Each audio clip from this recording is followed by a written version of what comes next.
Hello and welcome to another edition of the Homeschool educational supplement that we know as Interesting Stuff. And today, as always, we are picking out a controversial topic for us to discuss. And what we're going to look at is the right to vote.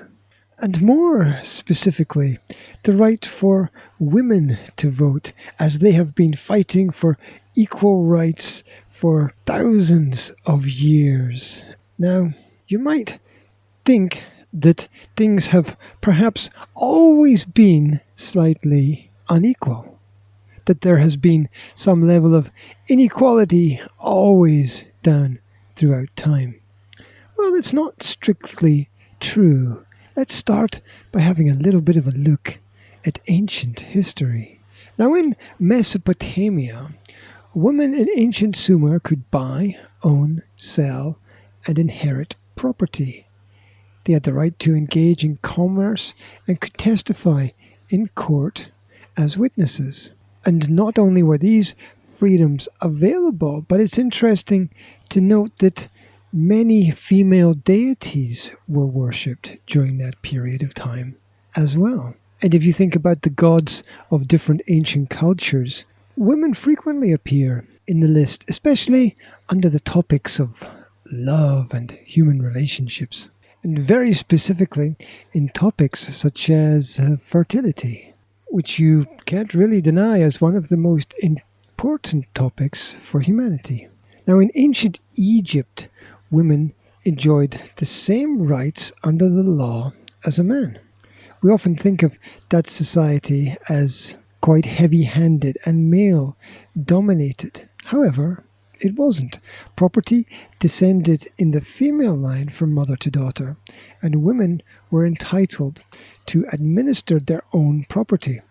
Women in ancient Egypt could buy, sell, be a partner in legal contracts, be an executor in wills, be a witness to legal documents, and even bring court actions and adopt children. And in India, women during the early Vedic period enjoyed equal status with men in all aspects of life. Works by ancient Indian grammarians suggest that women were highly educated during that period of time, and verses written by poets suggest that women married at a mature age and were probably free to select their own husbands. And being aware of these different types of cultures and realizing that these different types of freedoms existed, you have to wonder what happened down throughout time that so many freedoms were lost. Now, it's a big topic, but that is probably due to the rise and fall of civilizations. For as cultures and countries became wealthy, they also, at the same time, became lazy. And then they were ripe for invasion and domination, and so the great cultures fell. And people lost their rights and had to fight for them all over again. Now, in Western culture, women's fight for rights, which is also known as suffrage, had many different movements in many different countries. So let's just take a few examples. First, in New Zealand. Well, that was the first country where all women could vote. And that was back in 1893, where New Zealand became the first self-governing country to grant the vote to all women. Years of campaigning resulted in a petition signed by over 30,000 women and the passing of the Electoral Act. However, it would be another 25 years before they were allowed to stand for a position in Parliament. In Britain, campaigners were fiercely fighting for women's rights under the motto, "Deeds, not words." The representation of the People Bill passed in 1918, giving women over the age of 30 who held property the right to vote. Their rights were far from equal, though, as men could vote from the age of 21. But it marked the start of a journey in the right direction. Now in France, however, it was a different story. Women were not given the right to vote in general elections until after the Second World War, which was in stark contrast to countries like Finland, where well over 100 years ago the electoral system was completely reformed and both men and women were given unrestricted rights to vote and stand for parliament. Now, in the United States, despite there being hundreds of women's rights groups, there was much confusion within the law, with different states granting suffrages at different times. And it wasn't until the 19th Amendment to the US Constitution was added in 1920 that women were declared equal citizens. Which really is kind of crazy, because you think of America as this country of equality where everybody has free speech.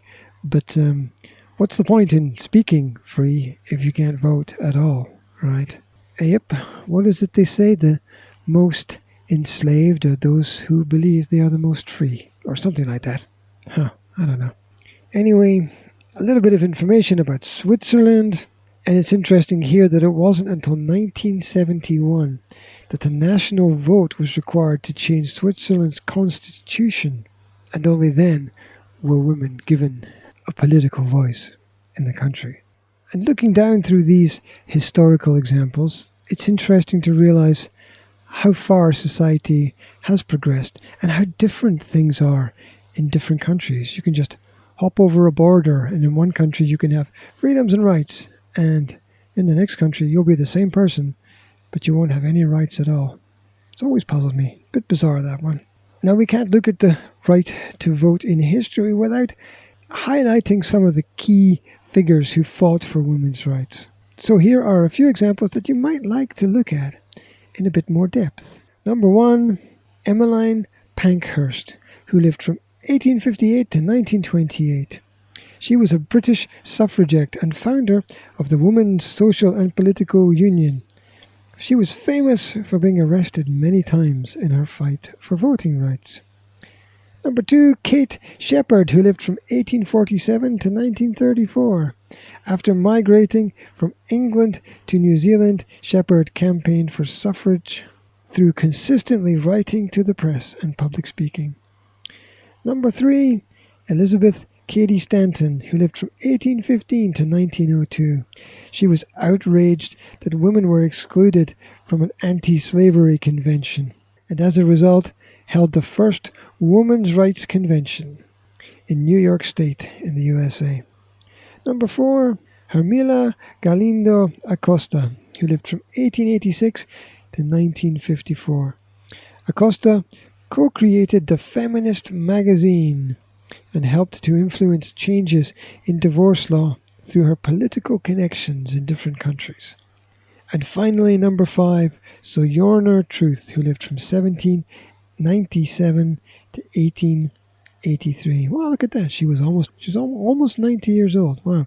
When she gained her freedom after many years of slavery, she became a leading abolitionist and champion of women's rights. Her 1851 speech, "Ain't I a Woman?"